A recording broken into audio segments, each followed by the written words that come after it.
तो आ गए हैं सब्जेक्ट गुरु और अब होगी पढ़ाई शुरू। तो मैं आपको ज्योग्राफी के वन लाइनर्स बता रहा था, तो उसी में आगे बढ़ते हैं। Chapter number 6 manufacturing industries. अब रॉ मटेरियल से वैल्यूएबल प्रोडक्ट्स में जो कन्वर्जन किया जाता है उसे ही हम मैन्युफैक्चरिंग कहते हैं, और जहाँ पर ये किया जाता है उसे ही इंडस्ट्री कहते हैं या मैन्युफैक्चरिंग इंडस्ट्री कहते हैं। फिर किसी भी कंट्री की जो इकोनॉमिक प्रोग्रेस है वो उसकी इंडस्ट्री पर ही डिपेंड करती है कि वहाँ पर कितनी अच्छे से इंडस्ट्रीज डेवलप्ड है। फिर एग्रीकल्चर और इंडस्ट्री एक दूसरे को कॉम्प्लीमेंट करती हैं। फिर भारत जो है शुगर इंडस्ट्री में पूरे वर्ल्ड में सेकंड नंबर पे आता है। फर्स्ट नंबर आप गूगल पे सर्च कीजिएगा। फिर एग्रीकल्चर बेस्ड इंडस्ट्रीज वो क्या क्या हैं? Cotton, jute, silk, sugar, T and coffee. फिर मिनरल बेस्ड इंडस्ट्रीज हम कह सकते हैं iron and steel, petrochemicals, cement, machinery and tools. अब इंडस्ट्रीज को ऑनरशिप के आधार पर जो क्लासिफिकेशन किया जाता है वो 4 सेक्टर्स हैं। पहला है पब्लिक सेक्टर, इसके एग्जाम्पल हैं भेल, BHEL जिसे हम भारत हैवी इलेक्ट्रिकल्स लिमिटेड कहते हैं।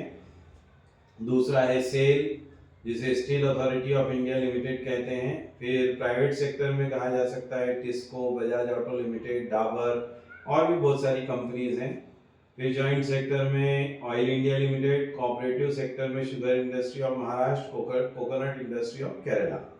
यहाँ पर इन सब के एक एक या दो एग्जाम्पल्स आपसे एग्जाम में पूछे जा सकते हैं, या इसका फिल इन द ब्लैंक्स के रूप में भी उपयोग हो सकता है और मैच द कॉलम के रूप में भी उपयोग हो सकता है। फिर भारत की जो सबसे पहली कॉटन टेक्सटाइल इंडस्ट्री है वो 1854 में एस्टेब्लिश हुई थी और वो मुंबई में एस्टेब्लिश हुई थी।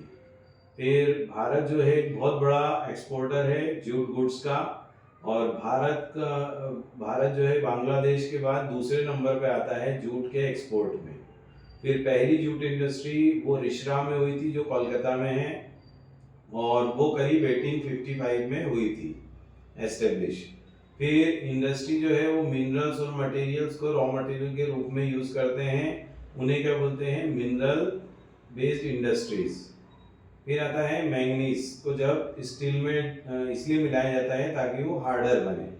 ये फिल इन द ब्लैंक्स में आ सकता है और MCQs में भी आ सकता है। फिर ज़्यादातर आयरन और स्टील इंडस्ट्रीज है वो छोटा नागपुर प्लेट्यू ऑफ इंडिया में है। फिर एल्यूमिनियम स्मेल्टिंग जो है वो एक मेटल रिफाइनिंग इंडस्ट्री का एग्जाम्पल है।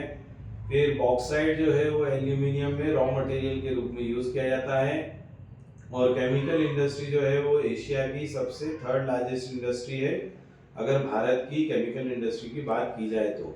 फिर केमिकल इंडस्ट्री में अगर वर्ल्ड में अगर देखा जाए तो हमारा नंबर 12 है।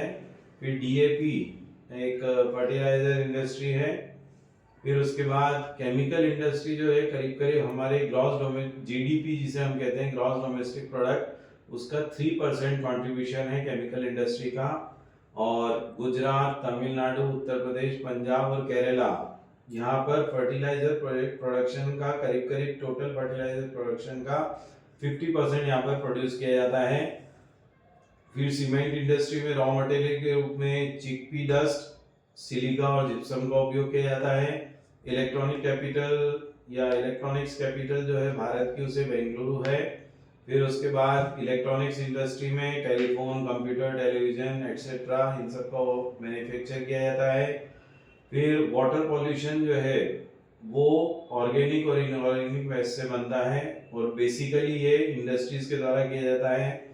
और इंडस्ट्रीज के द्वारा 4 तरह का मेन पॉल्यूशन होता है: air, water, soil and noise. फिर अनवांटेड गैसेज जैसे सल्फर डाइऑक्साइड और कार्बन मोनोऑक्साइड जो है वो एयर पॉल्यूशन को करते हैं।